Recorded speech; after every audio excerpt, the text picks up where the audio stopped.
Bonjour Facebook, bonsoir chez vous. Bonsoir. Comment allez-vous? Content de vous retrouver pour ce direct. Comment allez-vous? Bonsoir Kimsi. Bonsoir Quincy, comment ça va? Ça va, merci. Super. Alors, chers amis, on est heureux de vous retrouver ce soir et j'espère que vous avez passé un bon week-end. Écoutez, nous, ça s'est bien passé. On a passé un bon week-end, tranquille, assez froid quand même, mais tranquille. Et donc, nous sommes heureux de vous retrouver, de passer, de faire avec vous un live qui sortira un tout petit peu du cadre de ce que nous faisons d'habitude, parce que nous pensons qu'en tant que je suis gêné d'utiliser le mot influenceur avec des personnes qui ont des gens qui les suivent. Il est important pour nous de nous intéresser à ce qui se passe dans la société. Donc, le live aujourd'hui, ça va porter sur ce que nous avons observé au niveau des réseaux sociaux, au niveau de l'Afrique en général, au niveau de la situation du moment. Et nous aimerions donc partager avec vous ce moment et surtout avoir votre feedback, vos réactions par rapport à ça, par rapport à ce que nous vivons aujourd'hui. Tout à fait. En fait, ce qui nous amène à vous retrouver ce soir, c'est ce phénomène qui court depuis très fortement, là, je dirais, depuis l'année dernière, 2021. On a eu beaucoup de cas comme ça. On a eu vent de beaucoup de ce genre d'informations assez tristes. Et là, on parle en fait de ce phénomène d'empoisonnement qui se passe au niveau de l'Afrique, surtout l'Afrique centrale. Franchement, on est interpellé par cela, je pense, comme tout le monde. Et on s'est dit, mais pourquoi ne pas en parler, avoir votre avis également sur la question. Qu'est-ce qui fait aujourd'hui qu'entre Africains, on arrive vraiment à ce point à ôter la vie de quelqu'un, en fait? Quel est ce phénomène qui est en train de prendre vraiment de l'ampleur?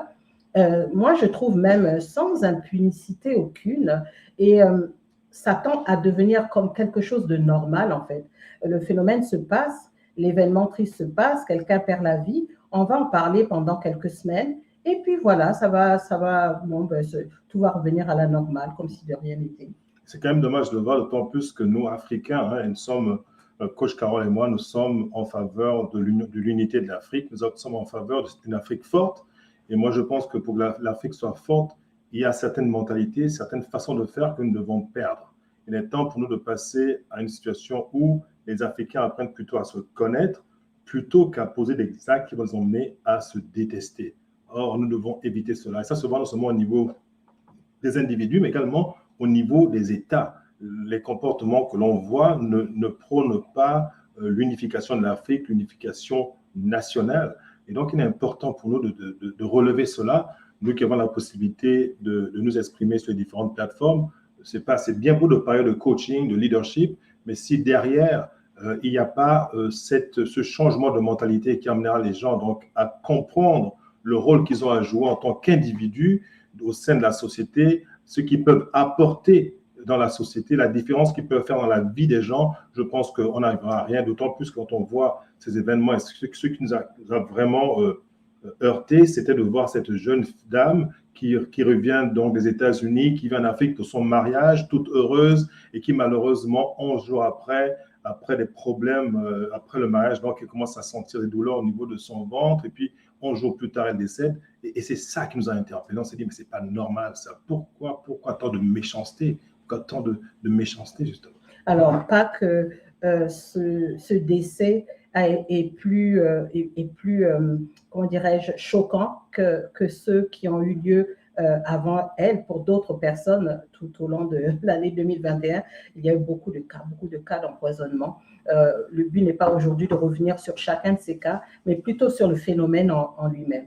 Alors, avant de rentrer dans le vif du sujet, ce que j'aimerais vous demander, c'est que le sujet est tellement important que vous puissiez partager autour de vous, partager le direct. Et voilà, prenez ce temps pendant à peu près quelques secondes, 1 ou 2 minutes, et puis on se retrouve donc pour entrer dans le vif du sujet. Et merci à vous d'être là. Merci de prendre ce temps. Alors, on va essayer de ne pas être trop long. Et on aimerait que vous interagissiez avec nous. Alors, s'il vous plaît, si vous voulez vraiment, vous avez des points à nous apporter ce soir, à partager avec nous, n'hésitez pas, faites-le sur Messenger, appelez sur le Messenger, par exemple, de Coach Charles, ou le mien, peu importe, et on vous mettra donc en ligne, hein, et on écoutera votre point de vue. Ça nous fera vraiment énormément plaisir. Donc, utilisez celui de coach Charles Choreret sur Messenger. Vous appelez, on prend l'appel, on vous écoute. Et pareil pour moi sur Carole Choreret. Donc, n'hésitez pas, ça nous fera vraiment énormément plaisir. Allez. Donc, prenez un petit 1 ou 2 minutes là pour partager le live, s'il vous plaît, et on se retrouve après le petit jingle. Merci.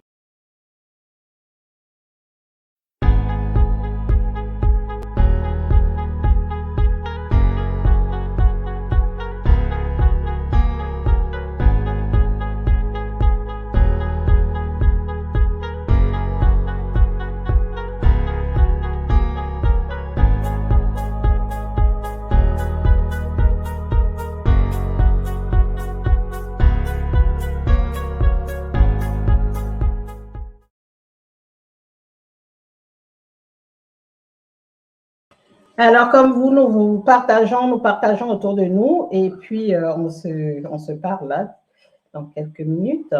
Il est temps qu'on apprenne à parler des sujets qui sont sérieux, des sujets qui peuvent faire la différence dans la vie de plusieurs personnes. Et il est temps pour nous de relever cela, d'avoir le courage de nous exprimer parce que nous voulons une Afrique qui soit forte, et lorsque quelque chose ne va pas, il faut avoir le courage d'en parler sans avoir peur, parce que nous avons la responsabilité individuelle et collective de pouvoir relever ces manquements de notre continent. Tout à fait. Alors, j'espère que vous nous entendez bien. On n'a pas eu de confirmation, mais on suppose que c'est bon. Alors, bonsoir à tous ceux qui sont là.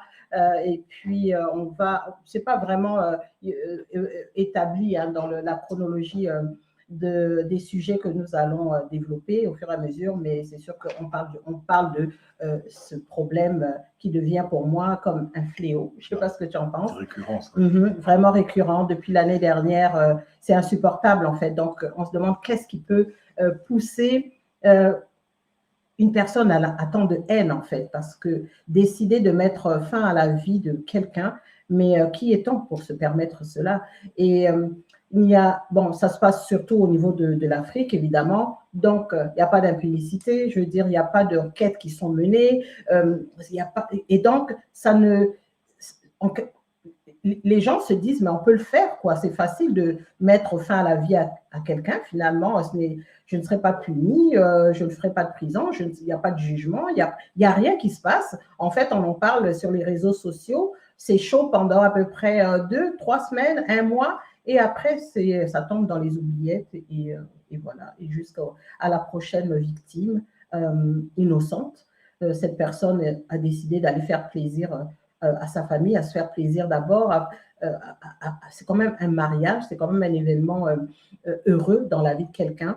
Je ne sais pas s'ils avaient des enfants, on n'a pas de détails là-dessus, mais peu importe. Je veux dire, ils auraient pu se marier dans leur pays de résidence, mais ils ont décidé de partager ça avec de la famille. Alors, qu'est-ce qui s'est passé? On n'a pas vraiment de détails, mais il y a quand même quelqu'un, peu importe, que ce soit un ami, que ce soit un membre de la famille, peu importe, il y a quelqu'un qui a décidé de mettre fin à la vie de cette personne-là.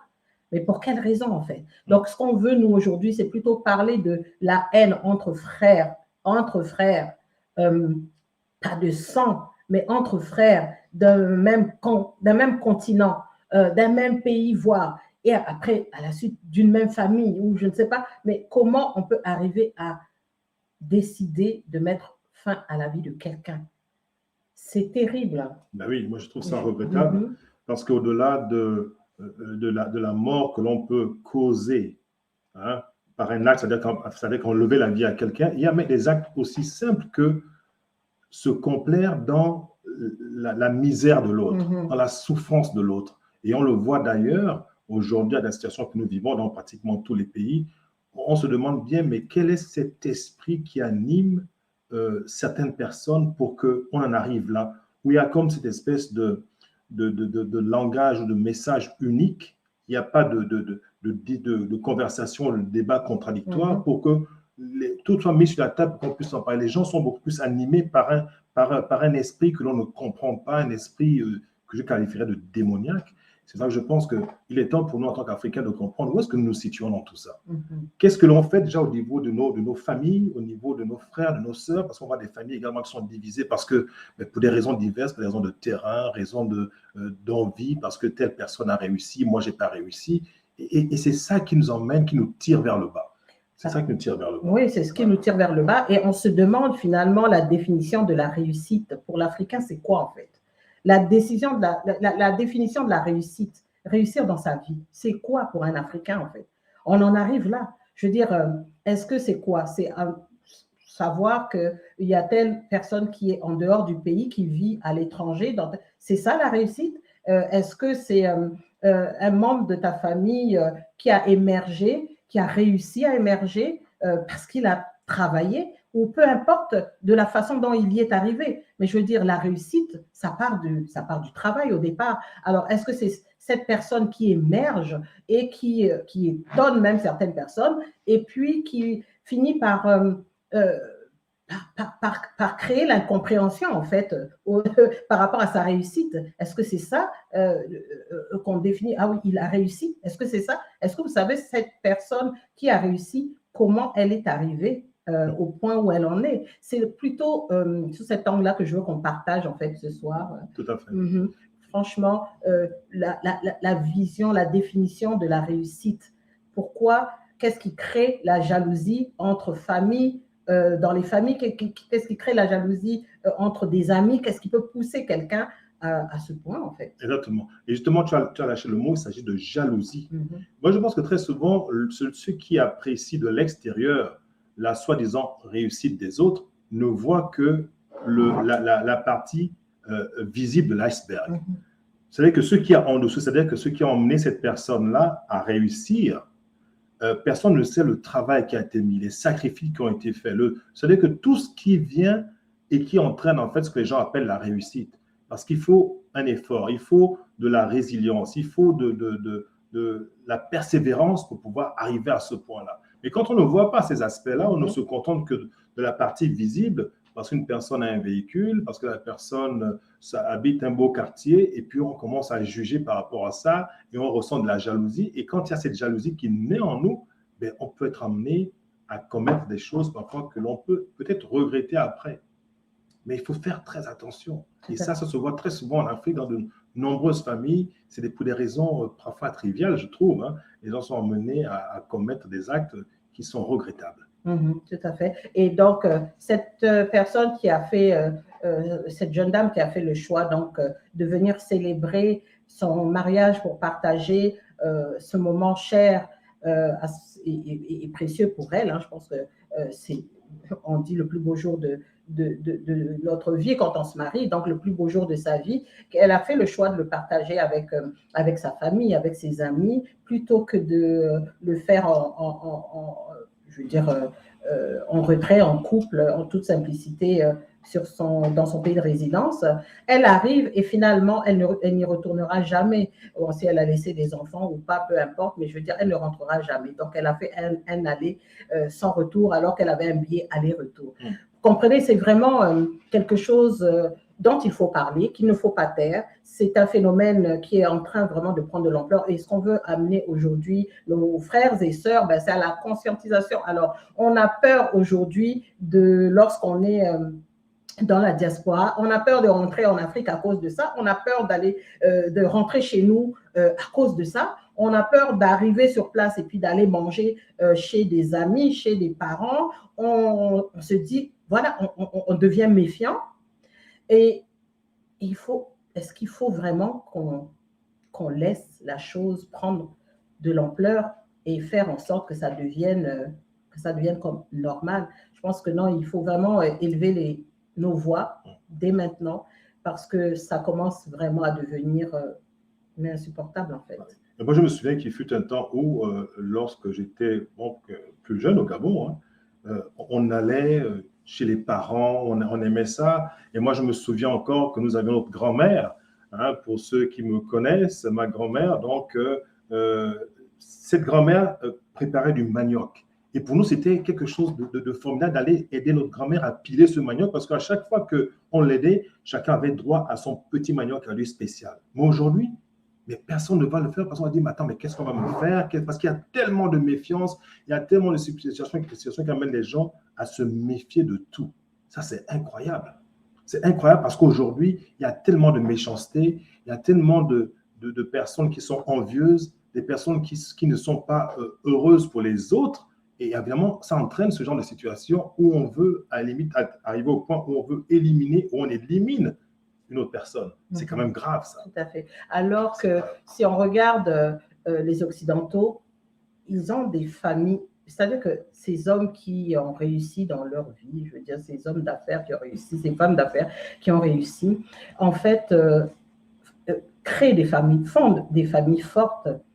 Mais comment fonder une famille forte? Mais c'est en se donnant de l'amour. L'amour, c'est une force. On n'a pas encore compris, nous les Africains, que l'amour est une force. Que si quelqu'un émerge dans la famille, mais ça devrait être au profit de tout le monde, au profit de toute la famille. Soyons juste patients, apprenons à être patients. Cette personne a commencé à émerger il y a seulement peut-être 2-3 ans. Soyez patient qu'elle puisse réussir à s'asseoir et ensuite venir, chercher l'aide, le soutien, l'accompagnement, en tout cas s'unir et créer des emplois au sein de la famille. Mais en même temps, on ne fait pas ça comme ça. Il faut que les gens aussi soient prêts à vouloir justement, participer à cette nouvelle activité qui est, entre guillemets, une activité de famille, si on peut dire. Mais il faut aussi, on ne prend pas les gens parce qu'il faut les prendre. On ne les choisit pas parce qu'il faut les choisir. Il faut aussi, je veux dire, tu n'es pas d'accord avec moi? Je pense que pour pouvoir s'épanouir dans une activité, la rendre vraiment prospère, mais il faut que les gens aient la même vision. Il faut que les gens avec qui les gens que tu choisis aient la même vision que toi pour que vous avanciez dans le même sens et pour que, ayant la même vision, que ces personnes-là t'apportent ce dont tu as besoin, en fait, pour prospérer, pour avancer, pour grandir, en fait. Mais si ce n'est pas le cas, que les gens ne s'attendent pas comme ça tout bonnement qu'on vienne les associer, en fait. Et moi, je pense que où le bas blesse en Afrique, généralement, c'est que il n'existe pas en Afrique en tant que tel, du moins en Afrique centrale, en dehors peut-être du Cameroun, chez les Bamileke, peut-être on voit cette capacité à être de véritables hommes d'affaires et femmes d'affaires. Chez nous, en Afrique centrale en général, c'est que les gens qui parviennent à des postes, qui parviennent donc à ce qu'on appelle la richesse, ce qui est d'ailleurs pas du tout vrai, c'est pas la richesse, ça, parce que avoir de l'argent dans son compte bancaire, avoir 50, 100, 1 milliard ou 2 milliards dans son compte bancaire, c'est pas ça la richesse. Parce que généralement, c'est de l'argent gagné facilement. Et donc, il est difficile pour cette personne qui a ces revenus-là de penser en termes de... Parce que déjà, quand il a pris cet argent-là qui ne lui revient pas, c'est en fait de l'argent qui fait que l'argent lui contribuable. Alors, comment peut-il maintenant dire à quelqu'un, montrer à quelqu'un comment créer de la richesse? Parce que cet argent est arrivé de façon facile, de façon malhonnête. Et donc, ce sont tous ces éléments qui font que lorsqu'on devient égoïste également, en tant que les gens qui ont de l'argent se disent, peut-être pour avoir de l'argent, peut-être que je fasse telle chose, que je fasse telle pratique. Et puis, c'est ça qui va me rendre riche. Mais non, ce qui te rend riche, c'est le travail que tu vas faire. Parce que ce que tu dois faire, toi, c'est te dire, lorsque je crée de la richesse, comment est-ce que je peux amener ma famille, parce que la Bible nous dit d'ailleurs, on ne peut pas être riche et puis heureux quand ta famille, déjà, tes frères, tes sœurs sont dans la misère. C'est-à-dire, qu'est-ce que je peux faire pour tirer ces personnes vers le haut? Comment est-ce qu'on peut travailler ensemble? Qu'est-ce que moi je peux faire en tant que celui qui a la connaissance en termes entrepreneurial? Qu'est-ce que je peux faire pour emmener mes frères qui ont la même vision que moi, les emmener également à ce niveau pour qu'ensemble, nous puissions bâtir quelque chose de fort? Parce que moi, je crois en la force de la famille, à travers la communication, à travers la collaboration. Et moi, je pense que si on se mettait tous à voir les choses de cette manière et voir que j'ai intérêt à ce que mon frère réussisse, parce que lorsqu'il aura réussi, moi aussi, je vais réussir, on arrivera à bâtir des familles solides, solidaires, où on ne verra plus ce besoin d'arracher la vie à quelqu'un, de mener des pratiques qui sont en fait contraires à toute à toute logique, en fait. C'est-à-dire, c'est-à-dire que enfin, moi, je remarque qu'on passe du temps, on met de l'énergie dans des nouvelles façons de tuer, dans des nouvelles façons d'éliminer nos semblables, plutôt qu'autre chose. Je veux dire, au lieu de développer, je ne sais pas moi, des activités, de développer la science, en fait, de se chercher et de réussir à se trouver. On met l'accent sur ce qui en fait, ne change rien dans ta vie. Une fois que tu as réussi à éliminer la personne que tu t'étais donné comme objectif, la mission que tu t'étais donnée pour éliminer une personne, qu'est-ce que ça t'apporte une fois que cette personne a quitté ce monde, une fois que tu as réussi à tuer cette personne? Est-ce que ta vie a changé? Est-ce que ta situation a changé? Cette personne que tu as enviée, parce que quand on tue quelqu'un, c'est certainement pour une bonne raison, soit, et puis diverses, je veux dire, soit elle lui a demandé quelque chose, elle te l'a refusé. Surtout chez nous en Afrique, on se connaît, je veux dire, on se connaît. Donc, ce dont on parle ce soir-là, ce sont des faits, c'est ce qui est. Et il ne faut pas avoir peur de mettre les mots à leur place aujourd'hui. Je pense que c'est vraiment le but. Une fois que tu as accompli cet acte odieux, criminel, je veux dire, qu'est-ce que ça t'apporte en fait? Qu'est-ce que tu gagnes à ça? Comme on dit, vanité des vanités. Tout compte fait, ça servira à quoi? Absolument à rien. Absolument à rien. Alors, c'est vraiment important de tirer je pense, la cloche aujourd'hui, de tirer le signal d'alarme et il faut qu'on se parle, il faut qu'on s'en parle, il faut qu'on échange sur ces sujets-là. Il faut pas laisser ce genre de sujet passer comme ça, inaperçu ou dans le silence. Il faut élever nos voix et puis dire non, ça suffit, quoi. Non, ça suffit. Est-ce qu'on ne peut plus rentrer chez soi, passer un bon moment en famille et être sûr de rentrer vivant? Ben oui. Je veux dire, parce que là, ça devient vraiment inquiétant. Et on a des enfants, et dans nos familles, on a des enfants. Alors oui, on sent des choix de vie, on fait le choix souvent de s'expatrier, de sortir de chez soi, de partir de chez soi. Non, sans peine, hein, c'est vraiment beaucoup de sacrifices. Et donc, voilà, on fonde des familles à l'étranger, mais on reste avec nos valeurs qu'on transmet à nos enfants. Mais si les enfants commencent à apprendre et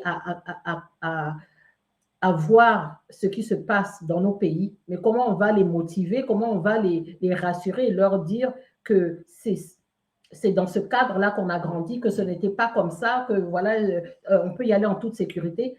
Non, là, on est en train, franchement, de noircir le tableau de l'Afrique, alors on veut faire le contraire. L'Afrique a besoin d'être, de rejaillir, en fait. On a besoin de faire rejaillir l'Afrique, mais avec ce genre de phénomène, comment on va y arriver, en fait? Ouais. Et moi, je trouve ça regrettable parce que quand on regarde aujourd'hui de nombreux pays, de toute façon, mon pays, le Gabon, n'est pas exclu. Et justement, je vois que Sylvie est là avec nous. Bonsoir, Sylvie. Bonsoir, Sylvie. Merci d'être là, Sylvie. Elle dit c'est vraiment terrible, en effet. Et moi, je suis content de voir Sylvie par rapport à ce groupe de femmes. Il y avait donc il y avait Irina, il y avait Sylvie, il y avait Annie-Fleur Bachilili, il y avait d'autres femmes qui se sont réunies et puis qui ont parlé par rapport, elles sont exprimées sur le Gabon, sur le besoin de cette union qui doit permettre aux Gabonais de reconnaître que le Gabon, c'est leur terre. Le Gabon, comme dirait Annie-Fleur Bachilili, le Gabon, c'est leur toit. Et donc, nous sommes tous dans la même maison, nous sommes tous une famille. Et c'est de dire, qu'est-ce que je peux faire moi aujourd'hui pour non seulement m'affirmer dans la société, mais également de voir comment je peux aider les autres à avancer. Parce que cette espèce d'attitude, donc, Pisco, qui veut tout avoir pour lui, mais qui ne fait rien de son argent, on se dit, mais ça sert à quoi? Pourquoi ne pas développer des entreprises, créer des entreprises et faire en sorte que tu puisses intégrer ta famille dans ça, créer des familles fortes. Quand on a des familles fortes dans un pays, ça aide justement à ce que le pays avance. Mais une famille qui aura la dignité de regarder les gens en face, qui aura la capacité de regarder les gens en face, se dire, nous, on a créé notre richesse par rapport au travail, par rapport à la sueur de notre front. Parce que, quoi qu'on dise, Les dossiers sont là, personne ne peut se cacher. Qu'on sait qui a gagné son argent malhonnêtement et qui ne l'a pas gagné malhonnêtement. Donc, il n'y a pas de secret à ce niveau-là. Il n'y a pas de secret. Donc, c'est que les gens arrivent à un point où ils commencent à mettre l'honneur du pays avant. J'ai un pays, je dois me battre pour ce pays. J'ai une famille, je dois me battre pour cette famille-là. Une fois qu'on peut se battre pour sa famille, on se battra également pour son pays parce qu'on aime son pays. Moi, j'aime le Gabon, j'aime l'Afrique et je voudrais que mon pays, comme j'ai vu au Sénégal récemment, j'ai posé d'ailleurs sur ma page, de voir que le Sénégal a son nouveau TER. Il y en a qui l'ont critiqué, bon, ça a coûté cher, certes, mais c'est un moyen de transport qui va venir faciliter la vie du Sénégalais. Mais pourquoi ces exemples ne sont pas pris ailleurs? Et parce que les gens pensent beaucoup plus à eux. Cet esprit c'est ce nombrilisme-là qui caractérise nos peuples, fait en sorte qu'on ne pense jamais à l'autre. On pense à soi, c'est tout pour moi et les autres rien. C'est regrettable de voir ça. Donc, parce que, bon, mais simplement, il manque l'amour. Il n'y a pas d'amour. Il n'y a pas d'amour. Il n'y a pas d'amour. L'Africain ne connaît pas l'amour, ne connaît pas l'amour et c'est vraiment, pourtant, Ubuntu. Ouais. Ubuntu, le mot est là et je ne sais pas si la signification de ce mot est connue. Ça vient d'Afrique du Sud. Ubuntu, c'est quoi? C'est simplement je suis parce que tu es. Parce que tu es. C'est pas que je suis et puis c'est rien que moi. Non, je suis parce que j'existe, parce que tu existes et ensemble, nous apprenons à aimer ce qui nous entoure, le pays dans lequel on est, la famille dans laquelle on est. Cet espèce d'esprit d'Ubuntu fait en sorte qu'on arrive à avancer ensemble. Parce que ça ne sert à rien d'avancer tout seul et puis de voir qu'autour de soi, les gens sont à la misère. C'est un peu comme une personne qui a une belle villa dans un quartier misérable, qui a une très belle auto dans un quartier misérable et puis qui est fier de sortir de sa demeure alors qu'autour de lui, ce sont des bidonvilles. Mais c'est écœurant. C'est écœurant. Moi, je pense qu'il y a besoin d'un changement de mentalité profond qui va faire que les gens commencent à comprendre l'intérêt suprême de la nation, l'intérêt, c'est-à-dire être patriote dans son pays et se comprendre que j'ai un rôle à jouer, je suis un maillon de la chaîne, je dois apporter ma pierre à l'édifice et ça passe par l'intégrité, le respect de l'autre, le civisme. C'est pour ça que moi je pense que dans nos écoles aujourd'hui, il est important de réintroduire, comme nous le faisions quand nous étions jeunes, il y avait des cours d'éducation civique. Les gens comprenaient que le drapeau, c'était important, il fallait respecter le drapeau. Parce que quand un individu dit « je ne peux plus me battre pour mon drapeau », mais c'est grave. C'est grave. Au contraire, on doit se dire, quand le vert, jaune, bleu, par exemple, ou bien le Congo, le vert, jaune, rouge, c'est pas des couleurs de vert, jaune, rouge, se dire, je suis prêt à me lever parce que c'est mon drapeau, c'est ma fierté. Vous voyez un peu la fierté que les Américains ont pour leur drapeau. Pour eux, c'est profond. Ah oui, quand ils chantent leur hymne, c'est très profond. Ils ont la main sur la poitrine, c'est la patrie, quoi. Voilà. Chez nous, où c'est passé, en fait. Ben oui, c'est grave. C'est-à-dire que lorsque quelqu'un, déjà à la base, la vie de chacun est écrite à sa création. Donc, c'est écrit. Donc, pour arriver sur le chemin de sa destinée, il faut le vouloir à la base. Mais quand est-ce qu'on va comprendre ça? Quand est-ce que nous, frères et sœurs africains, allons comprendre cela?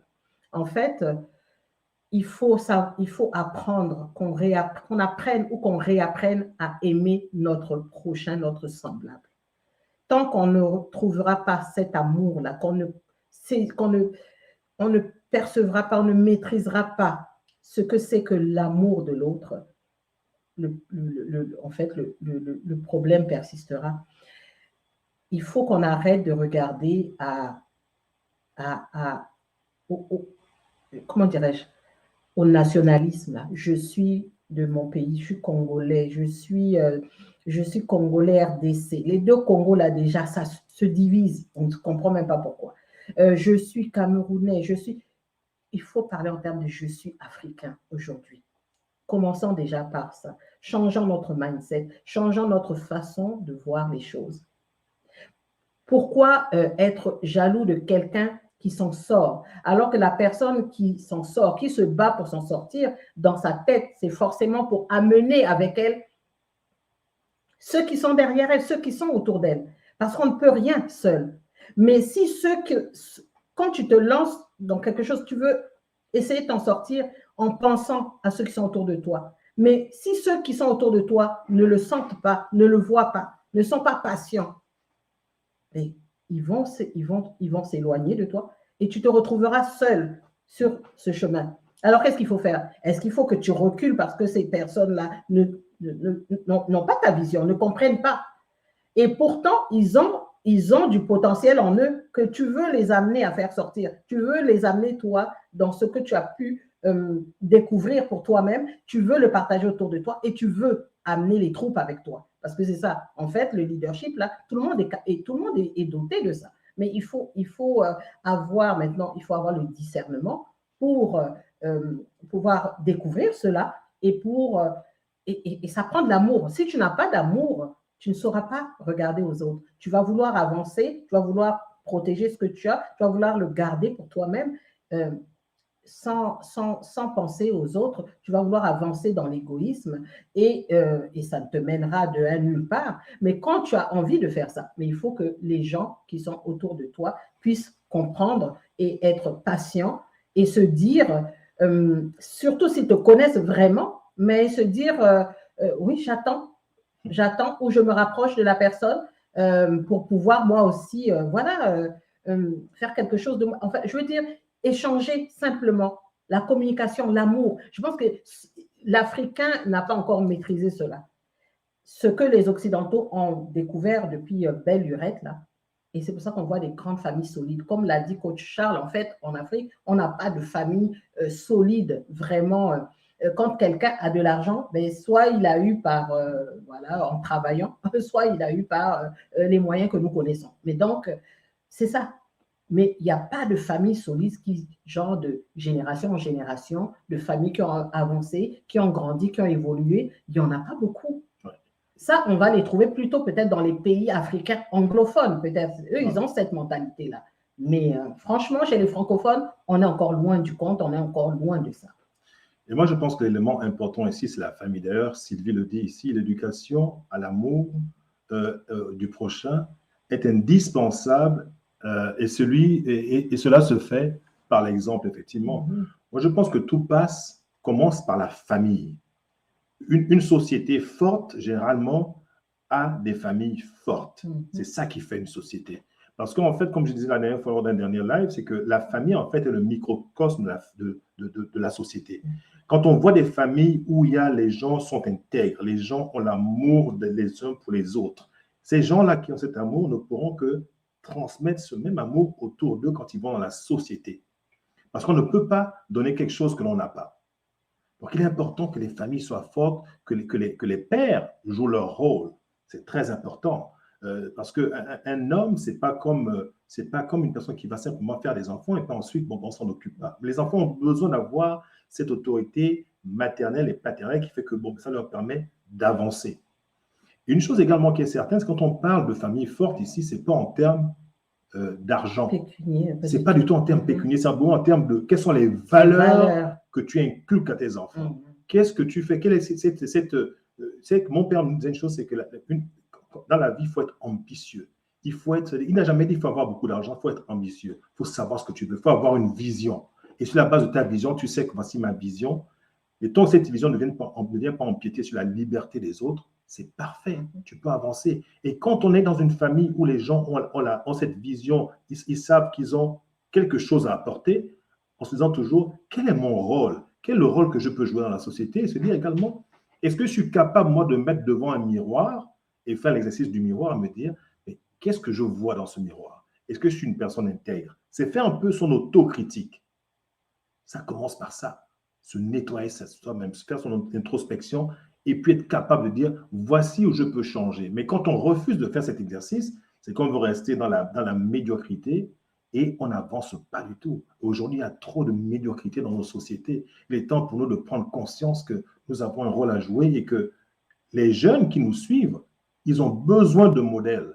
Les jeunes veulent se dire aujourd'hui, écoutez, moi j'ai vu mes aînés le faire, je peux faire la même chose et emmener ce qu'ils m'ont transmis à un autre niveau.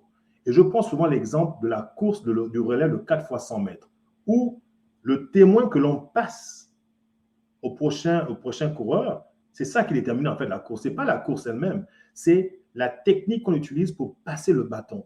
Et je pense que pour nous, les anciens, par rapport aux jeunes, c'est le passage du témoin qui est important. quand le témoin est bien passé et que lui, le jeune, on l'a appris justement à comment faire pour récupérer le témoin et poursuivre la course et répéter la même chose avec le prochain athlète, bon, on a gagné.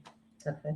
Alors, on va d'abord aller aux commentaires. On a Pierrette qui nous dit bonsoir à vous deux. Ça fait longtemps, Pierrette. Bonsoir, Pierrette. Salut. Merci d'être là. Et je pense à un autre commentaire de Sylvie. Qui dit tu aimeras ton prochain comme toi-même. Comme toi-même. Et oui, c'est l'une des recommandations qu'a fait notre Créateur, le Dieu d'Abraham, d'Isaac et de Jacob, vraiment. Et pourquoi on ne regarde pas déjà à cette recommandation-là, ce commandement? Aimez-vous les uns les autres. Et tu sais, je vais rebondir sur le point que tu viens d'évoquer, l'introspection. C'est cette même introspection qui nous amène à voir ce don qui est en nous. Parce que nous ne cessons de faire passer ce message-là. Nous sommes vraiment merveilleusement créés. C'est-à-dire que notre Créateur n'a rien oublié. Ce n'est que chacun découvre ce qu'il a en lui au moment où il se doit, au moment où il est prêt. Parce qu'il faut être prêt pour découvrir ce qu'on a de bon en nous, pour savoir comment l'exploiter, en fait. Et donc, tout ça pour dire qu'il n'est pas nécessaire d'être jaloux de quelqu'un. Pas du tout. De quelqu'un qui a soi-disant réussi. Parce que comme je dis encore, c'est quoi la définition de la réussite, en fait? Parce qu'on n'a jamais assez réussi, en fait. Je veux dire, on arrive, on passe à un autre niveau, mais arrivé à ce niveau-là, on veut encore, on veut avancer, on veut aller de l'avant, toujours et toujours, et toujours et encore. Donc, en fait, il n'y a pas comme on dit, il est arrivé, elle est arrivée. Ça ne veut rien dire, en fait. Ça ne veut absolument rien dire. C'est-à-dire que plus tu as, plus tu dois donner autour de toi. Plus tu donnes de l'amour, plus tu reçois. En fait, tant que tu as la haine dans ton cœur, tant que tu cultives la haine dans ton âme, dans ton cœur, dans ton esprit, c'est la haine que tu vas manifester, c'est la haine qui va sortir de toi. Si tu fais le contraire, eh bien, je t'assure, ma soeur, mon frère, tu récolteras au-delà de tes attentes sans que tu aies besoin même de demander, en fait. Donc, ce n'est qu'en donnant que tu peux recevoir. C'est la loi du donner et du recevoir. C'est une loi complètement naturelle. Donc, tant que tu n'as pas compris cela, donne de l'amour autour de toi. Donne de l'amour à ceux qui ont besoin. Mais un amour inconditionnel. Ce n'est pas que oui, je t'ai donné, il n'y a que moi qui donne et puis je ne reçois jamais. Non, donne inconditionnellement. Donne parce que tu sais que l'autre a besoin, en fait. Tu sais que l'autre a besoin de ce que je lui donne. Ou s'il n'en a pas besoin, mais ça peut peut-être l'aider quand même. Il ne s'attendait pas à ce que je lui offre ceci, que je lui donne cela. Mais je le fais. Je le fais parce que je sais que ça peut apporter un plus à sa vie. Et c'est ça, c'est vraiment donner, partager, c'est donner cet amour. Moi, c'est vraiment, je ne sais pas, et pourtant, on a tous cette entité-là, on a tous cette énergie en nous. Alors, comment, mais évidemment, tu vas faire le choix d'utiliser cette énergie, ou alors, parce qu'on a les deux, tu as l'énergie d'amour et l'énergie de la haine. Donc, tu fais le choix d'utiliser l'énergie que tu veux, mais n'utilise pas, quand tu fais le choix d'utiliser la haine, ne t'attends pas à recevoir du bien en retour. L'amour, c'est tellement important. Et moi, je pense que, comme tu as dit, nous avons tous un choix à faire. Dans la vie, tout est question de décision. On prend des décisions tous les jours. On peut décider on peut faire de bonnes décisions, prendre de bonnes décisions, comme de mauvaises décisions. C'est un choix que l'on fait. Et même lorsqu'on arrive là, on a la capacité de se dire, ce qui m'arrive dans la vie aujourd'hui, c'est par rapport aux actes que j'ai posés, parce que c'est peut-être mon cheminement, parce que c'est peut-être ce que je suis. Mais se dire, qu'est-ce que je peux faire pour sortir d'une situation donnée? Comme je disais dans un post récemment, ce qui est dangereux, ce n'est pas le plongeon quand on va dans un lac ou dans une piscine, ce n'est pas le plongeon, mais c'est quand on décide de rester au fond de la piscine et qu'on se noie. C'est là où se trouve le problème. C'est-à-dire, à travers des défis que je traverse, qu'est-ce que je peux faire pour m'en sortir? Comment je peux rectifier le tir? Et il faut regarder à soi au départ, parce que la solution vient toujours de nous, pas des autres. Mais pas parce que je traverse des moments difficiles et que je vais pointer du doigt à tout le monde, c'est tout le monde qui est la cause de mes malheurs. Non, pas du tout. Regarde à toi et commence à nettoyer ton cœur, à rhabiller ton cœur d'amour pour que tu puisses donner cet amour aux gens autour de toi. Et moi, je pense qu'aujourd'hui, hein, les gens que l'on voit, que ce soit au niveau des autorités du pays, que ce soit au niveau des familles, les gens n'arrivent pas à se comprendre parce qu'il y a trop de haine, il y a trop de nombrilisme. On ne pense qu'à soi. Et ce qui est plus grave, quand je vois le cas, par exemple, de ceux qui entassent des milliards dans leur compte bancaire ou bien qui ont des milliards cachés dans leur maison, dans leur sous-sol, on se dit, mais ça te sert à quoi? Et en plus, le plus grave, c'est que tes enfants ne savent même pas ce que tu as comme patrimoine. Et lorsque tu décèdes, mais d'autres personnes en profitent. Ta famille reste. L'épouse ne sait pas ce que, c'est grave, ce que monsieur avait, les enfants ne savent pas, les héritiers ne savent pas. Donc, en fait, voilà, c'est vraiment parce que la personne voulait vivre cachée, avait des actifs cachés, inconnus des membres proches de sa famille.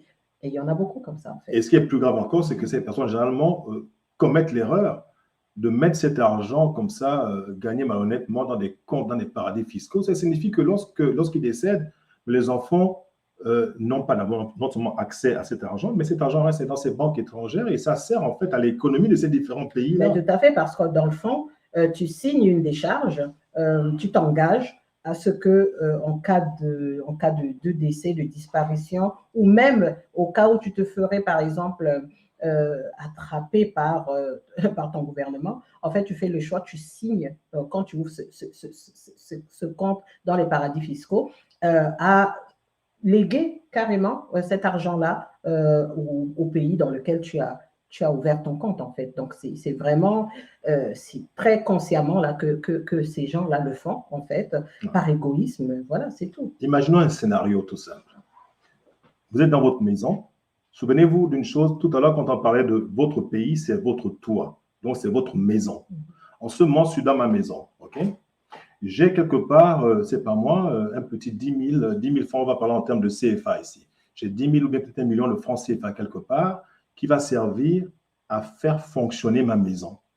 J'ai du mobilier, j'ai un certain nombre d'électroménagers et je décide, moi, dans ma maison, de voler ce qu'il y a dans ma maison. C'est exactement la même chose. Vous êtes dans un pays où vous avez des ressources. Ces ressources vous appartiennent. Tu es propriétaire de ces ressources parce que c'est ton pays, c'est ton toit. Et tu détournes cet argent-là. Mais moi j'appelle ça de la schizophrénie. Parce que cette espèce de boulimie financière-là ne peut être que le comportement d'un schizophrène qui ne se rend plus compte de la réalité autour de lui et qui se permet de faire des choses qui sont aberrantes, c'est-à-dire que se voler à lui-même.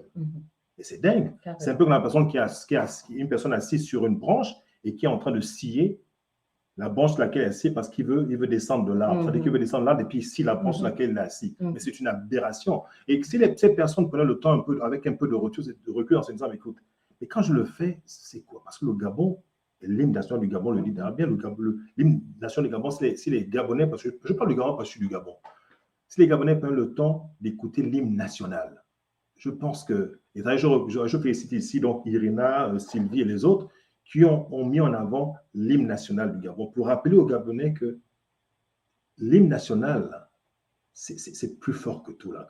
Si on prend le temps d'écouter les paroles de l'hymne national du Gabon, quand on est Gabonais, on se dit waouh, il faut que je me batte pour mon pays. Alors, on va aller un peu aux commentaires comme si ça allait. Donc, ici, on peut peut-être remonter un petit peu. On a vu ces questions ici parce que c'est Sylvie qui parle d'éducation. Donc, l'amour, c'est important. Aimer son prochain. Et puis, elle enseigne l'empathie aux enfants parce que Sylvie a un groupe de lecture, qui est une sorte de librairie qu'elle a ouverte qui s'appelle IMIA. IMIA qui est en fait la connaissance en langue miennais et qui donne donc tous les enfants à tous les enfants qui lui sont confiés. C'est bien ça, Sylvie, il faut continuer parce que les jeunes, nos enfants, c'est l'avenir. Tu sais, parfois on dit la jeunesse est sacrée, mais c'est pas tout de le dire. La jeunesse sacrée, c'est pas un slogan. C'est faire en sorte que dans les faits, concrètement, on montre à ces jeunes qu'ils ont de la valeur. Et donc, on leur apporte la connaissance nécessaire qui leur permettra ensuite de voler de leurs propres ailes. Ce n'est pas plus compliqué que ça.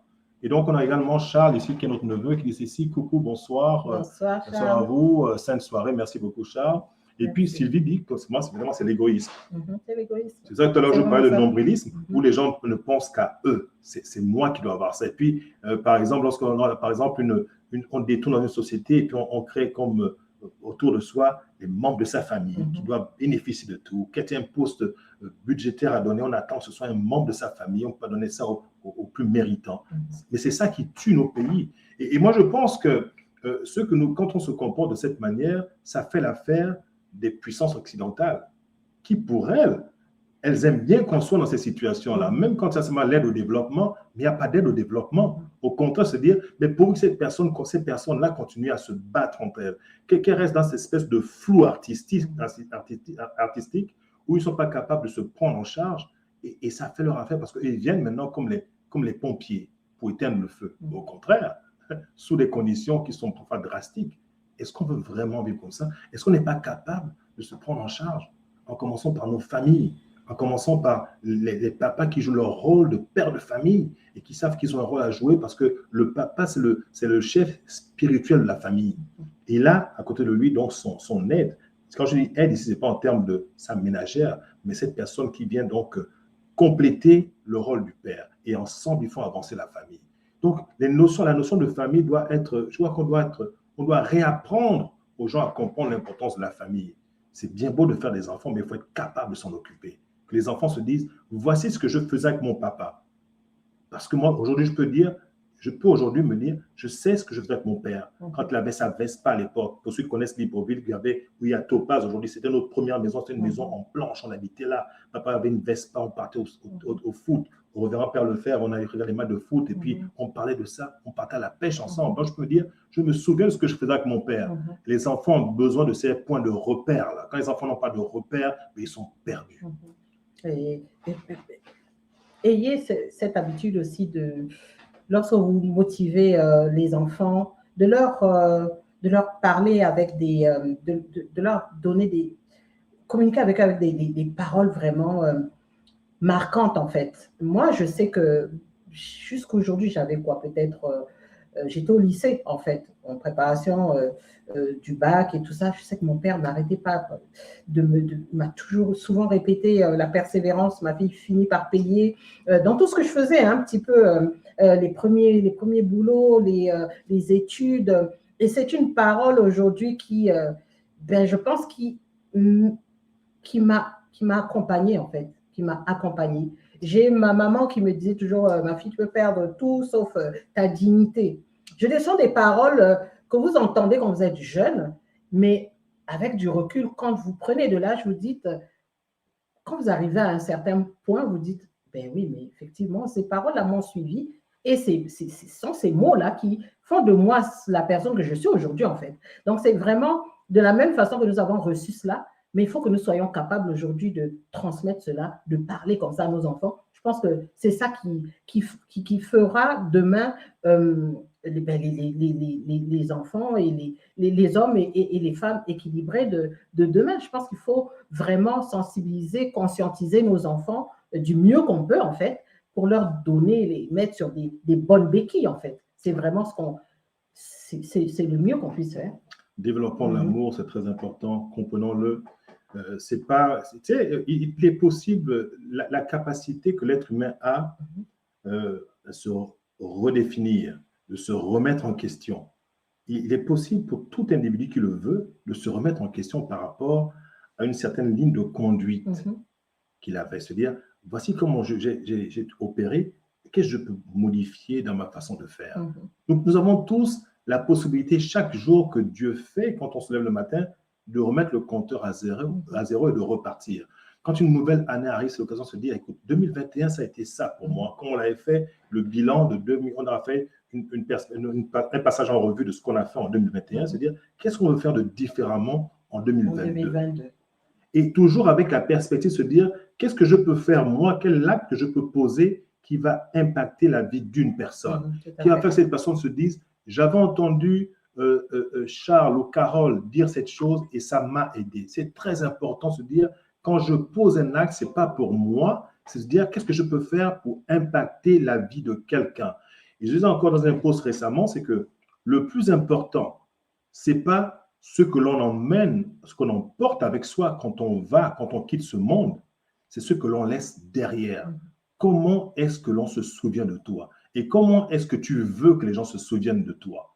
Quel sera ton héritage? Quel sera ton héritage? Si les gens pouvaient seulement devant leur miroir se poser cette question, je pense qu'il y en a beaucoup qui reverraient leur copie. Et ça ne serait qu'une bonne chose pour tout le monde, pour la société, pour leur famille. Très important de se poser ces questions. Franchement, ce qu'on veut passer comme message aujourd'hui, c'est que l'amour appelle l'amour. L'amour appelle l'amour. Et sans l'amour, sans le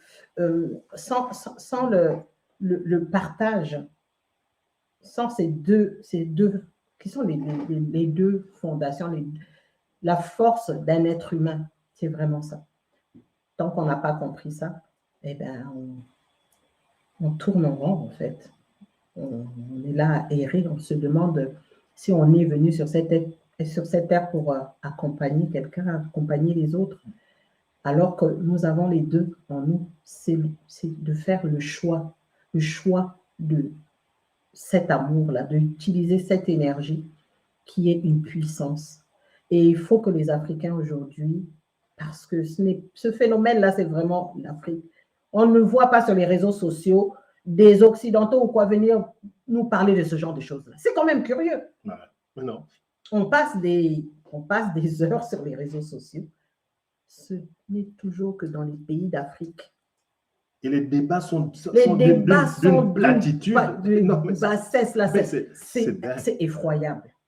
Et puis, ce qui est dommage, c'est que les gens, par rapport à leur mindset, on les voit, ils sont 10 000, 20 000, 30 000 à commenter sur une personne qui parle de sujets qui tournent autour du bas, dessous de la ceinture, des trucs terre à terre. Et quand tu sors de là, tu te dis, pour ceux qui ont la capacité de se remettre en question, se dire, écoute, j'ai suivi ce direct de cette personne-là, qu'est-ce que j'ai appris? Et donc, pour certains, ça devient comme un show. Et puis, on met son tel coach, tel sera en ligne, en direct. Et puis, on vient s'asseoir, on a peut-être ses popcorn, ça devient comme une séance cinéma. Et puis, on regarde ça, et puis on rigole, et puis on critique, on met des commentaires désabusés. Comme tout à l'heure, j'ai vu une dame là qui elle enseigne les gens sur la santé et sur le reste. Les gens passent le temps seulement à parler de sa perruque. Et ta perruque là, elle s'enlève également des trucs terre à terre qui n'ont rien à voir avec le sujet. C'est qu'on passe à côté de l'essentiel pour s'attarder sur des futilités. Ce n'est pas normal. Je pense qu'il est temps que les gens changent leur façon de voir les choses, commencent à réfléchir différemment, se dire quel est mon apport, moi. Lorsque je viens, moi, en tant qu'influenceur, j'aime pas d'ailleurs ce mot-là, influenceur, on est tous des influenceurs. Et puis c'est ça, je veux dire. On est tous. Influenceur, c'est que tu influences, mais il faut aussi, ça dépend là, parce qu'il y a des influenceurs qui apportent une énergie ou un message, qui véhiculent des messages qui ne sont pas vraiment, qui ne correspondent pas, non, mais même pas ça, qui ne correspondent pas à la réalité, par exemple, de nos jeunes aujourd'hui. Quand tu as certains influenceurs qui sont là à montrer oui, c'est bien de vivre, oui, l'argent, c'est bien, oui, les millions, c'est bien, d'accord, ok, mais tu veux faire passer comme message, par exemple, à la jeunesse que il faut absolument avoir des millions, parce qu'on ne sait même pas, ce n'est pas toujours, on ne sait pas comment ces personnes-là arrivent à montrer ce qu'ils montrent de la façon dont ils le montrent. Voyager dans des, je ne sais pas quoi, des classes à faire, des premières classes, peu importe. Je veux bien, mais il faut savoir qu'en ce moment en Afrique, la situation est très complexe. Donc, les jeunes aujourd'hui cherchent à s'en sortir. Il y a beaucoup de jeunes désœuvrés. Il y a beaucoup de jeunes aussi qui ont étudié, qui mettent leur énergie dans les études sans être sûrs de pouvoir trouver un emploi digne de ce nom qui pourra leur permettre de fonder leur vie, en fait, de s'asseoir et puis de pouvoir créer à leur tour, fonder leur vie, leur famille et tout ça. Donc, ils étudient, ils prennent le temps ils se sacrifient vraiment pour y arriver. Mais vu la situation actuelle de nos pays, je veux dire, soit pour arriver à obtenir un emploi, ben, tu dois passer à la casserole, là, comme qui dirait, soit il faut que tu sois pistonné, que tu connaisses quelqu'un qui puisse te prendre et puis te poser devant un bureau. Donc, voilà, donc il y a cette réalité qui est la nôtre en Afrique. Maintenant, tu as des influenceurs qui sont là, soi-disant parce celle-là vend des perruques là-bas, celle-là vend je ne sais pas trop quoi, des salons cosmétiques, je ne sais pas trop quoi, va faire croire à la jeunesse que c'est facile, quoi. Il suffit de vendre tes perruques, il suffit de faire, alors qu'elles ont derrière d'autres moyens pour arriver là où elles sont arrivées. Donc, ceux qui regardent, là, les jeunes qui regardent, ben, ils se font un cliché, puis ils se disent, ah ben, j'aimerais devenir comme ce monsieur, j'aimerais devenir comme cette dame-là qui est là, qui montre, qui expose sa richesse, qui expose ses actifs et tout ça, voilà. Bref, j'aimerais devenir comme elle, oui, donc il leur donne envie, mais il ne leur apporte pas les bonnes, comment dirais-je, les bonnes fondations pour le faire, les bons par où il faut passer. Parce que, je veux dire, la réussite, là, ça ne peut être que par le travail. On ne peut arriver à la réussite que par le travail. Il n'y a pas d'autre solution. Travaille et tu réussiras. Si tu restes assis là, que tu ne fais rien, mais tu n'arriveras à rien. Et c'est partout pareil, je veux dire, même quand tu es étudiant, si tu n'étudies pas, tu ne travailles pas, tu ne réussiras pas. Donc, je veux dire, la réussite, là, ne peut pas se réaliser sans le travail. Ça, c'est le message qu'on doit passer à tout jeune qui a le regard porté sur celui qui réussit. L'influenceur, là, c'est ça qu'il doit dire aux jeunes. Tu n'arriveras à la réussite que par le travail. Exactement.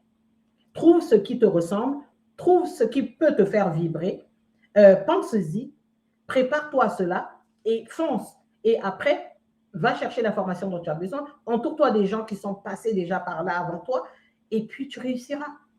Il n'y a pas de secret. Voilà, il n'y a pas de secret. Mais tu ne peux pas juste exposer ta richesse, tes biens, ce que tu as, sans vouloir que ceux qui te regardent arrivent à la même chose, à laquelle tu es arrivé, peu importe la façon. Tu comprends ce que je veux dire?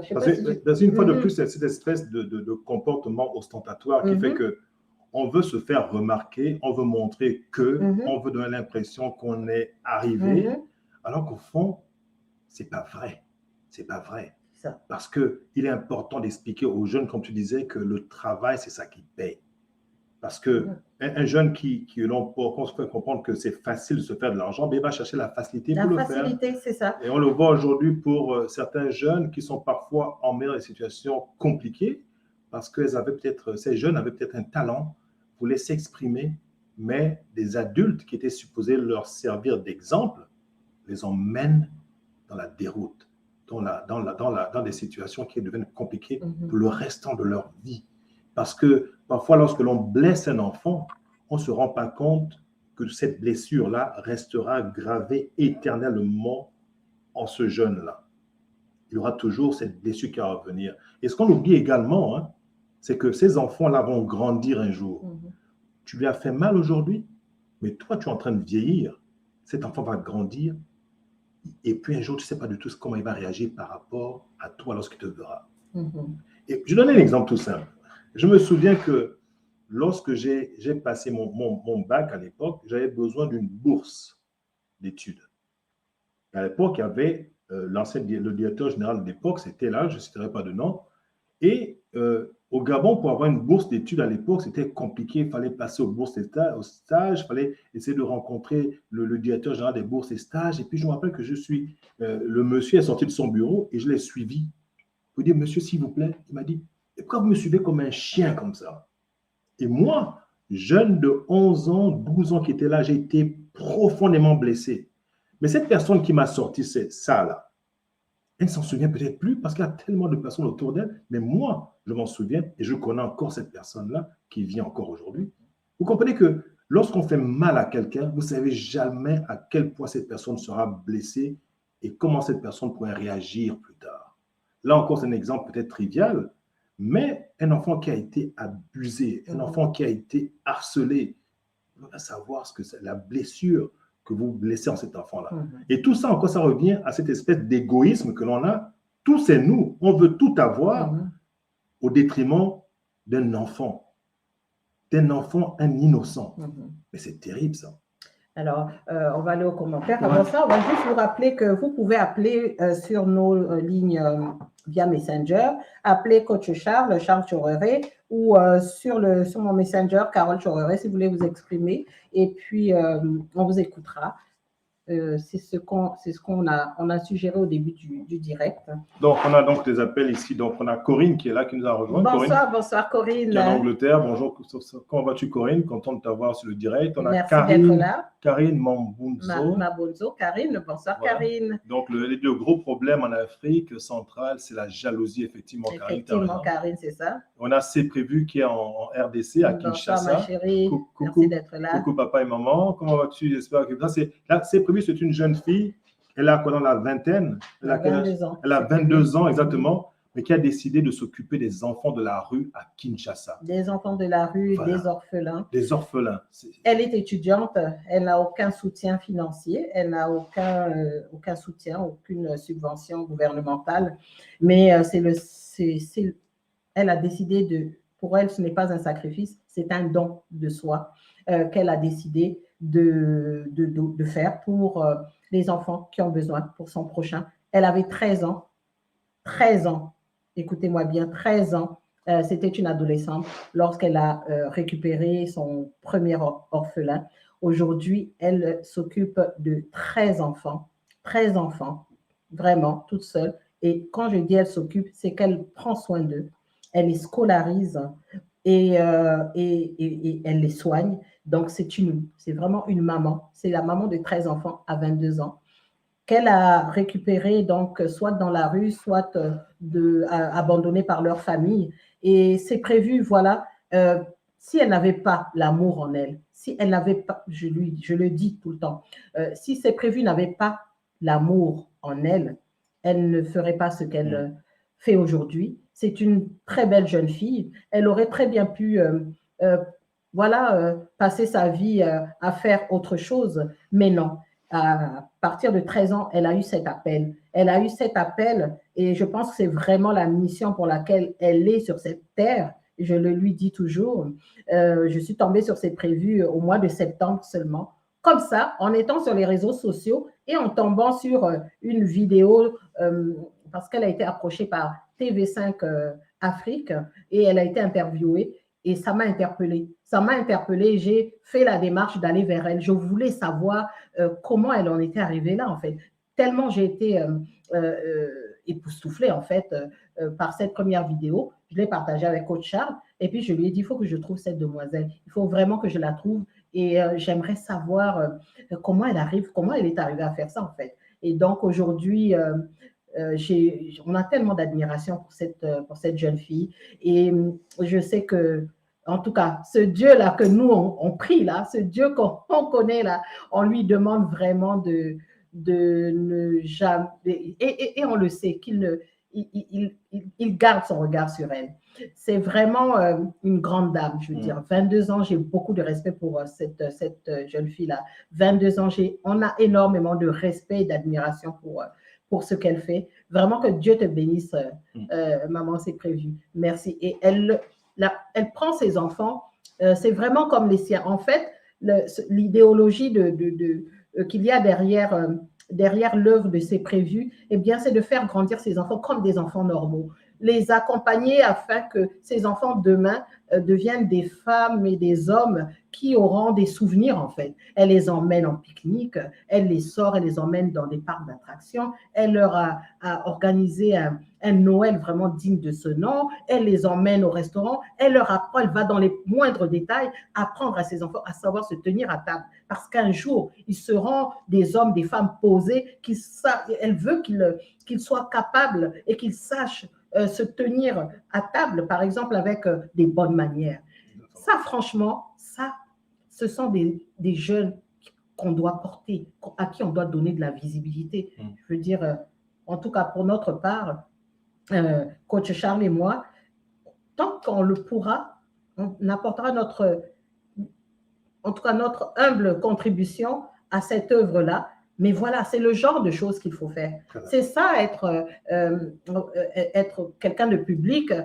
C'est ça, être, comme on se dit, on entend influenceur. Mais c'est ça, c'est vraiment ne pas seulement regarder à soi, et même ne pas regarder à soi, mais regarder à ce qui se passe autour de nous et à faire connaître ce qui se passe autour de soi.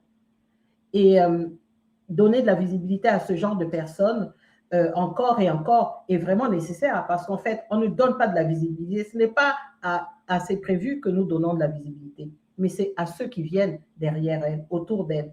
Elle accompagne ces jeunes qu'elle va trouver en train de dormir dans un marché, les récupérer, les amener avec elle et voilà, leur apporter un repas, les rendre propres, les habiller et les amener à apprendre un métier, par exemple, pour qu'ils ne dorment plus jamais dans la rue. Rendez-vous compte qu'elle n'a aucune aide. Elle n'a aucune aide. C'est vraiment au petit bonheur la chance. À celui qui veut bien l'aider, voilà, elle est là et elle attend qu'on l'aide. Et sinon, voilà, elle a aussi d'autres activités et elle fait son petit commerce pour pouvoir avoir de quoi donner à manger à ces enfants-là. Elle est accompagnée, elle est entourée aussi d'une bonne équipe. Elle a pris la décision dans son rêve, d'amener d'autres jeunes avec elle. Donc, c'est une cinquantaine qui l'accompagnent, mais ce sont tous des étudiants. Donc, ils peuvent se cotiser 10 000 francs congolais par jour pour faire manger les enfants. Rendez-vous compte, ce sont juste des étudiants qui n'ont peut-être même pas de bourse, mais le peu qu'ils ont, ils le mettent à contribution pour aider des enfants qui sont dans le besoin. C'est ça c'est l'Afrique que nous voulons. C'est l'Afrique que nous voulons. On n'a pas regardé à ce que c'est prévu n'est pas du Gabon, c'est prévu n'est pas congolaise de Brazzaville, c'est prévu et du congolaise de la RDC. Et alors, congolaise RDC, est-ce que ça n'a pas d'importance? Il y a un besoin là, point. Ce besoin aurait pu nous arriver de je ne sais où, on aurait agi pareil. En fait, c'est ce que nous voulons apporter vraiment comme message aujourd'hui. C'était juste un exemple, juste une parenthèse sur le cas de ces prévus. Et moi, ce que je veux dire par rapport à l'exemple que c'est prévu, parce que ça, moi j'appelle ça, c'est une leader. C'est une jeune fille qui a de l'avenir, qui a ce cœur de service qui fait toute la différence. Combien a-t-il de milliardaires en RDC et qui ne sont pas capables de voir des enfants qui dorment dans la rue et faire quelque chose pour les aider? Pour faire en sorte que ces jeunes qui dorment dans la rue, c'est peut-être parmi ceux-là qu'un leader va naître et qui va peut-être créer quelque chose pour le pays qui a fait une différence. Mais parfois, on ne donne pas aux jeunes la chance de s'exprimer. Au contraire, on veut utiliser les jeunes. C'est pour ça que c'est prévu, ça j'aime bien qu'elle le fait. Elle est très protectrice de ces enfants-là. Parce qu'on ne sait jamais, il y en a qui viennent parfois pour demander « je veux adopter un de tes enfants ». Elle refuse parce qu'on ne sait pas comment ces enfants seront traités.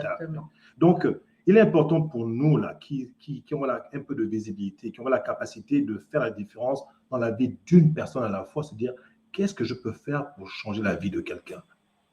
Être à l'écoute des autres, demander à Dieu d'ouvrir les yeux et les oreilles de notre cœur. Et une fois que cette parole vient en nous, se dire je dois le faire parce que ça vient du plus profond de moi. Ah oui. Je dois faire ce que je dois faire pour aider une personne dans le besoin.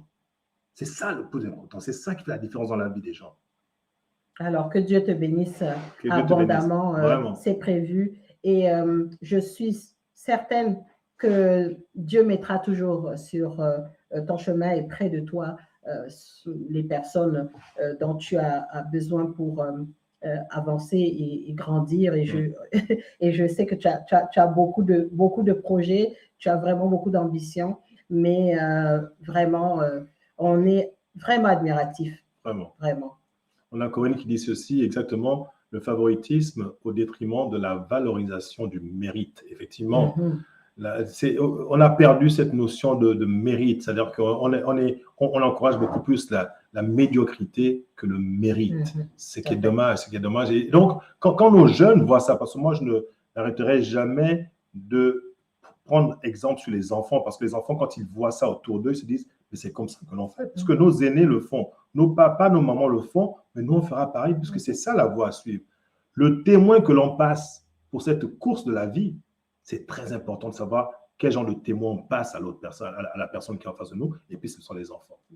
Donc, Karine ici dit, il faut que les gens arrêtent d'être des assistés et commencent à s'en sortir par eux-mêmes. En même temps, Karine, oui, c'est vrai, effectivement, mais ces personnes, et puis on parle ici des jeunes, qui veulent bien s'en sortir par eux-mêmes, il faut qu'on leur montre l'exemple. Il faut qu'on leur fasse comprendre que la vie, c'est pas facile. Mais non seulement qu'on leur montre l'exemple, mais qu'on leur donne les moyens. Exactement. On leur offre les moyens. Exactement.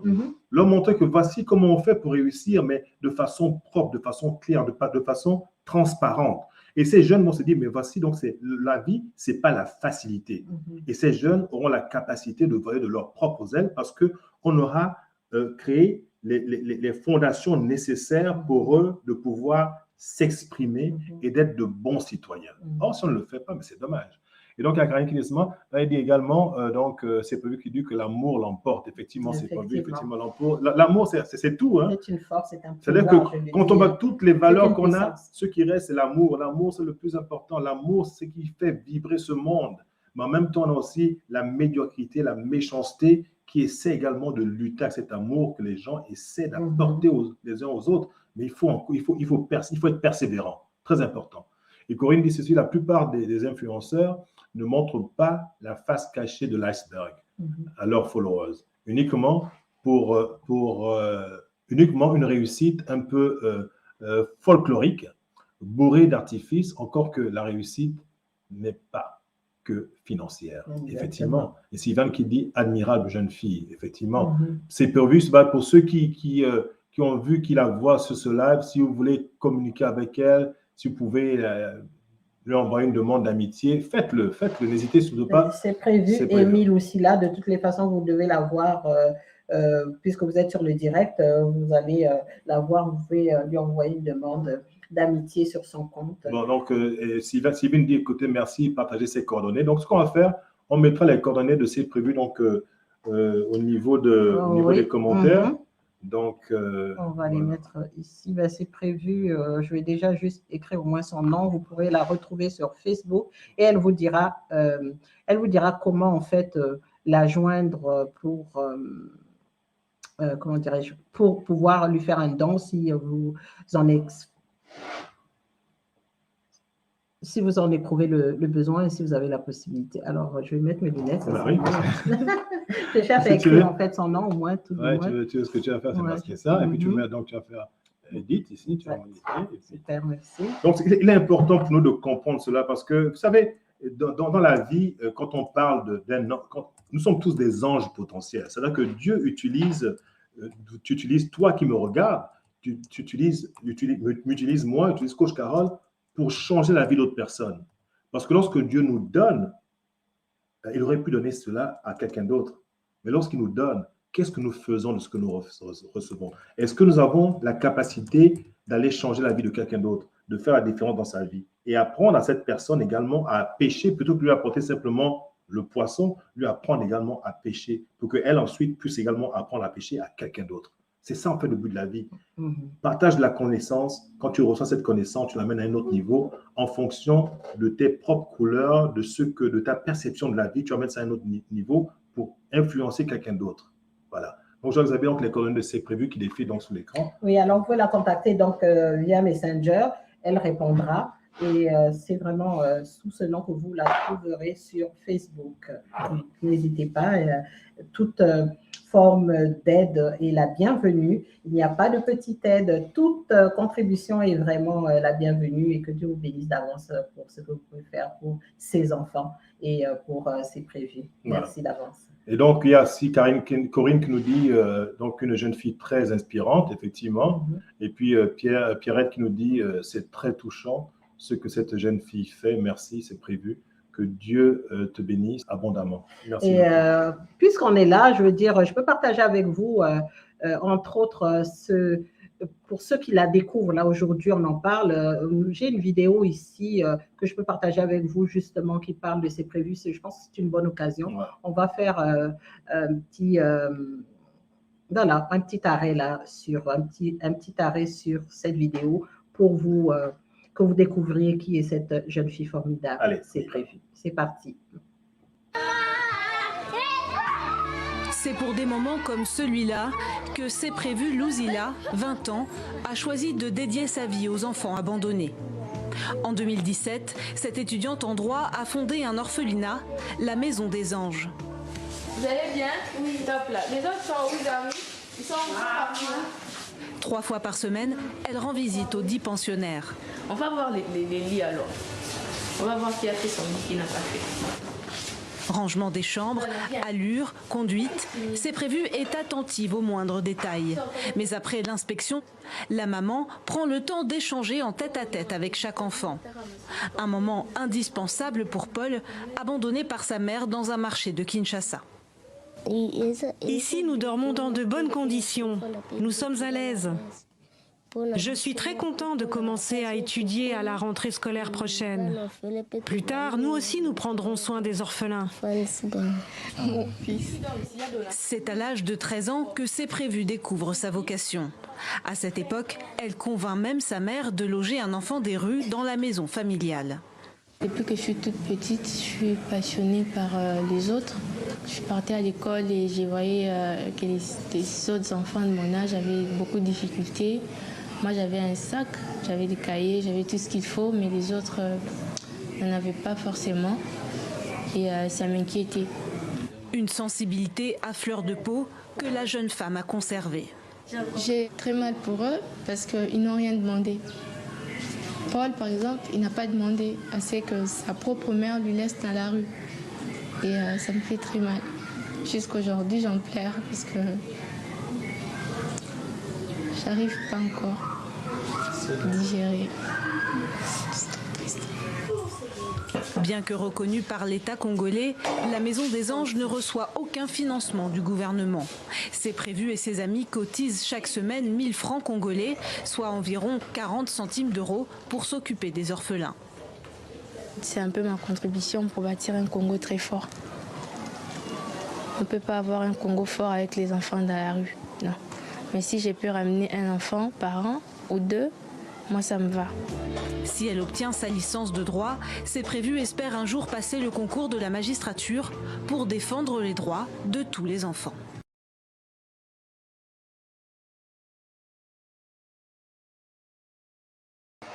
Alors voilà. Alors vous voyez, Puisqu'on parle d'amour, voilà ce que c'est que l'amour. Voilà l'amour. Voilà l'amour. Puisqu'on parle d'amour, franchement, je vous dis, c'est une personne qui nous a tellement, mais alors tellement bouleversés ces derniers temps, là, mais dans le bon sens en fait. Et on se dit, si on pouvait avoir des jeunes comme ça, là, mais l'Afrique serait... l'Afrique exploserait. Et une chose qu'elle a dite qui est importante, on ne peut pas avoir un Congo fort avec des enfants dans la rue. En d'autres termes, on ne peut pas avoir des enfants dans la souffrance, dans la misère, alors que le pays, ce sont ces jeunes-là qui vont bâtir le pays. Ce sont ces jeunes qui vont prendre le relais. Et ça, je pense qu'il y a nombreux sont ceux qui sont aux affaires qui ne comprennent pas cela. C'est ça. Comprendre que la jeunesse est sacrée, mais non, sacrée, mais bon, en lettres d'imprimerie. Et voilà. Et ça, ça cadre vraiment justement avec notre sujet d'aujourd'hui. Alors, C'est Prévu aurait pu... Elle est jeune, elle a 22 ans, étudiante. Elle n'aurait regardé qu'à son propre bénéfice. Elle n'aurait regardé qu'à réussir, à être quelqu'un, à avoir des millions, des milliards demain. Ce n'est pas le choix qu'elle a fait. Et ce qu'elle fait aujourd'hui ne l'empêchera pas, ne peut pas l'empêcher de devenir millionnaire ou milliardaire demain non plus. Ça veut dire que ce n'est pas incompatible. Regarder à son prochain et avancer en même temps. Ce n'est pas incompatible. Pas du tout. Pas du tout. Elle n'a rien, mais elle a l'amour et elle a le regard de son Créateur sur elle et elle a cette richesse, ses 13 enfants et tous ces jeunes. Voilà la richesse de C'est Prévu. Et Corinne l'a dit tout à l'heure, la richesse n'est pas seulement financière. Ça, là, ça n'a pas de prix. Cette richesse qu'elle a bâtie, en fait, juste par l'amour dont elle est remplie, voilà la richesse de C'est Prévu aujourd'hui. Et cette richesse se manifeste déjà au niveau du jeune, hein, le petit garçon qu'on a récupéré au marché de Kinshasa, qui dit « On est bien ici, on dort bien. » Vous vous rendez compte? Rien que dormir, cet enfant est heureux parce qu'il dort bien, il dort sur un lit. Mhm. Et cet enfant dit, mais moi, ça me permettra également de faire la même chose pour d'autres enfants. Là, on a parlé tout à l'heure du passage du témoin. C'est ça, c'est prévu ce qu'elle fait en ce moment, ce qu'elle est en train de passer, ce témoin, cette connaissance, cet amour à ses enfants qui seront, eux, mis dans de meilleures dispositions pour partager de l'amour, pour donner de l'amour autour d'eux. Mais c'est formidable, ça. Et pourquoi alors on ne pourrait pas tous faire ça, avoir ce comportement, cette attitude, ce cœur de service? C'est aussi compliqué que ça? C'est pas compliqué du tout. Voilà.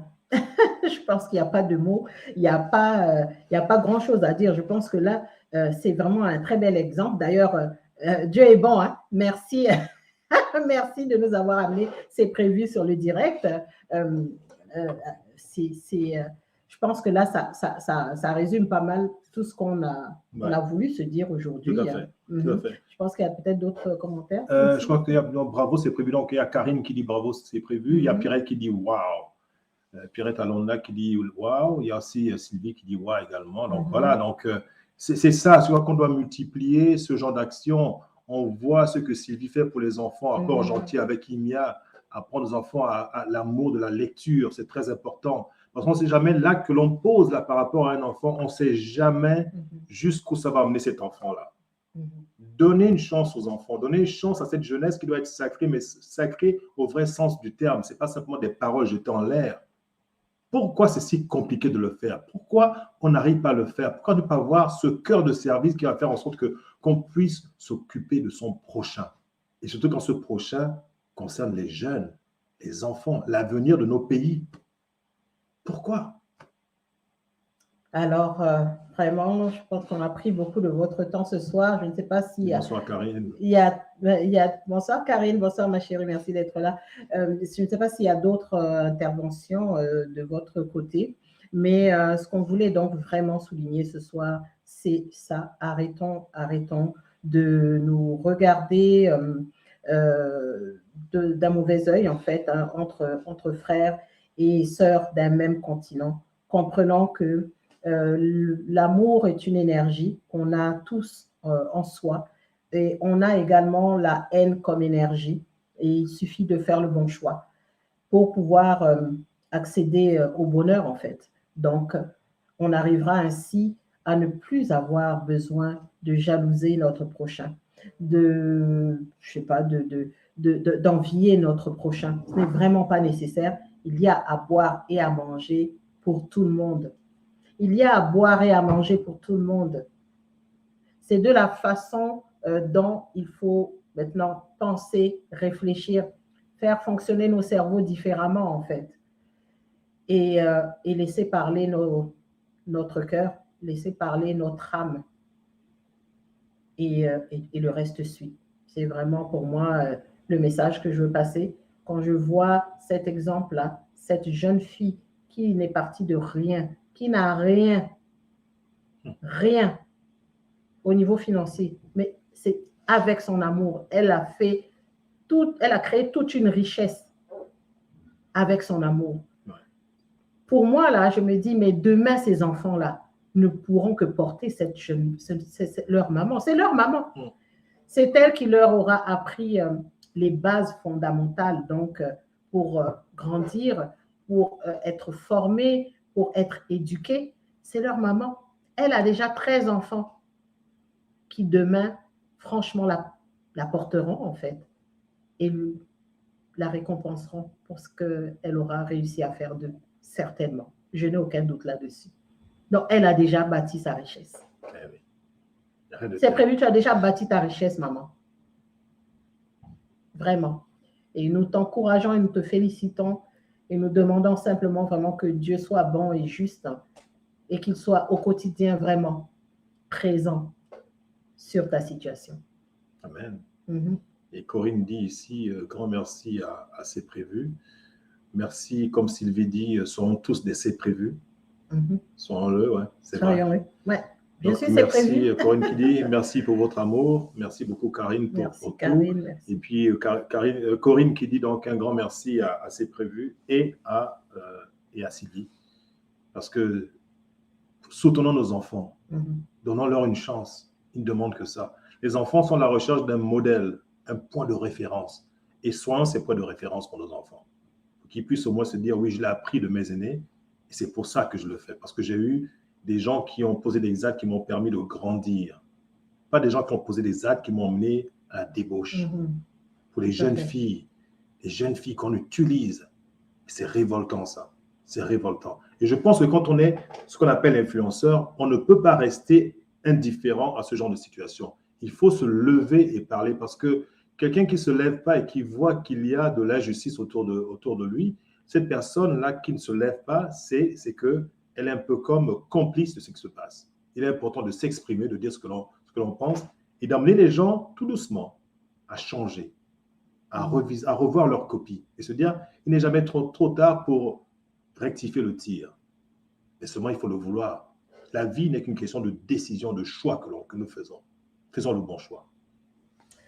Alors oui, j'aime ça, faisons le bon choix. Le mois de janvier est le mois que nous avons choisi pour parler des choix de vie. Et donc, nous avons trouvé que le sujet du jour était vraiment pertinent. C'est le choix que nous avons à faire d'aimer notre prochain définitivement. C'est vraiment le choix que nous devons faire et de nous soutenir mutuellement simplement et vraiment prendre la décision de changer les choses pour nos pays, pour notre cher continent, ce beau continent, l'Afrique, et de porter le regard autour de vous.